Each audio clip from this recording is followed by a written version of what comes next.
வணக்கம். தமிழ் ஃபுட் கார்னரில் இன்னைக்கு பீர்க்கங்காய் பாசிப்பருப்பு பொரியல் பண்ண போகிறோம். இந்த பொரியல் எல்லா வகை குழம்பு சாத்துக்கும் சைட் டிஷ்ஷாக வச்சு சாப்பிட்றதுக்கு ரொம்ப நல்லாயிருக்கும். எப்படி பண்ணுறதுன்னு பார்க்கலாம். இது வரைக்கும் நம்ம சேனலை சப்ஸ்கிரைப் பண்ணாதவங்க சப்ஸ்கிரைப் பண்ணிவிட்டு பக்கத்தில் உள்ள பெல் பட்டனையும் கிளிக் பண்ணிக்கோங்க. 400 கிராம் பீர்க்கங்காயை மேல் தோலை சீவிட்டு ஓரளவு பெரிய துண்டுகளாக கட் பண்ணி வச்சுருக்கேன். 50 கிராம் பாசிப்பருப்பை கழுவிட்டு அரை மணி நேரமாக ஊற வச்சுருக்கேன். ஊற வச்ச பாசிப்பருப்பை இந்த கடாயில் சேர்த்துட்டு இது கூட 3/4 கப் தண்ணி, 1/8 டீஸ்பூன் அளவுக்கு மஞ்சள் தூள்.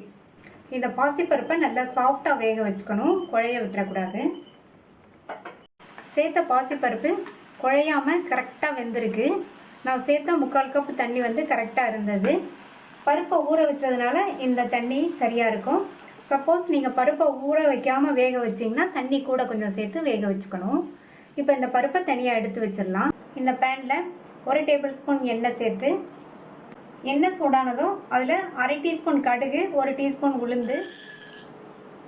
கடுகு நல்லா பொரிஞ்சிருச்சு, உளுந்தோட கலர் மாறிடுச்சு.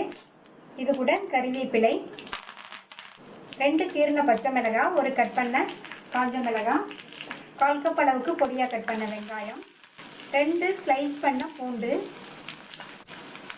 இப்போ இது எல்லாத்தையும் கொஞ்சம் வதக்கிக்கணும்.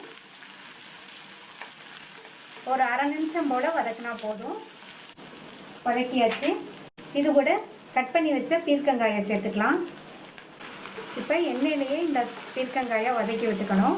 பீர்க்கங்காயை கொஞ்சம் பெரிய சைஸ் துண்டுகளாக கட் பண்ணிக்கணும். எண்ணெயில் வதங்கி வரும்போது பீர்க்கங்காய் இன்னுமே நல்லா சுருங்கி வந்துடும்.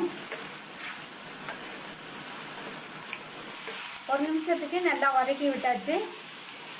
இப்போ இதுக்கு தேவையான அளவு உப்பு சேர்த்துக்கலாம். உப்பு சேர்த்து நல்லா ஒரு தடவை மிக்ஸ் பண்ணி விட்டுட்டு, உப்பு பார்த்து சேர்த்துக்கணும். பீர்க்கங்காய் வதங்கி வரும்போது இன்னுமே அளவு கம்மியாக வரும். அப்புறமா தேவைப்பட்டால் கூட நம்ம செக் பண்ணிவிட்டு சேர்த்துக்கலாம். இதுக்கு தண்ணி எதுவும் தெளிக்க வேண்டியதில்லை. பீர்க்கங்காயில் உள்ள நீர் சத்துலேயே நல்லா வதங்கிடும். மூடி வச்சிடலாம். பீர்க்கங்காய் வதங்கி வரட்டும். ஒரு 2 நிமிஷம் கழித்து பார்க்கலாம். 2 நிமிஷம் ஆச்சு. பீர்க்கங்காய் இப்போ பாதி அளவுக்கு வெந்திருக்கு. சாஃப்டான காய்ங்கிறதுனால உங்களுக்கு வேகமாகவே வெந்துடும். இனி மூடி போட வேண்டாம், ஓப்பன்லேயே இருக்கட்டும். நல்லா இந்த மாதிரி கிண்டி கிண்டி கொடுத்து பீர்க்கங்காய் நல்லா ஃபுல்லாக வெந்து வர வரையும் இருக்கட்டும். ஓப்பன்லேயே வச்சு அப்பப்போ இந்த மாதிரி கிண்டி கொடுத்து பீர்க்கங்காய் நல்லா கரெக்டாக சாஃப்டாக வெந்துருச்சு. இப்போ இதில் அரை டீஸ்பூன் சீரகம், வேக வச்ச பாசிப்பருப்பு சேர்த்துட்டு ஒரு தடவை நல்லா மிக்ஸ் பண்ணி விட்டுக்கணும்.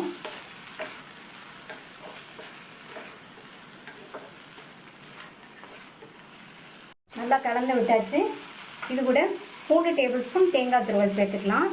தேங்காய் துருவலும் அதிகமாக சேர்த்தோம்னா இந்த பொரியல் சாப்பிட்றதுக்கு ரொம்ப நல்லாயிருக்கும். தேங்காய் துருவல் சேர்த்து நல்லா ஒரு தடவை கலந்து விட்டுட்டு,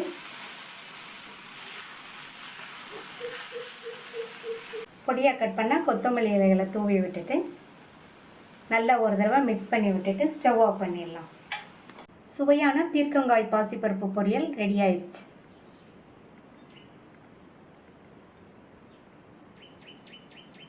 இந்த பீர்க்கங்காய் பாசிப்பருப்பு பொரியலை ட்ரை பண்ணி பாருங்கள். ட்ரை பண்ணி பார்த்துட்டு உங்கள் கமெண்ட்ஸை சொல்லுங்கள். தேங்க்யூ.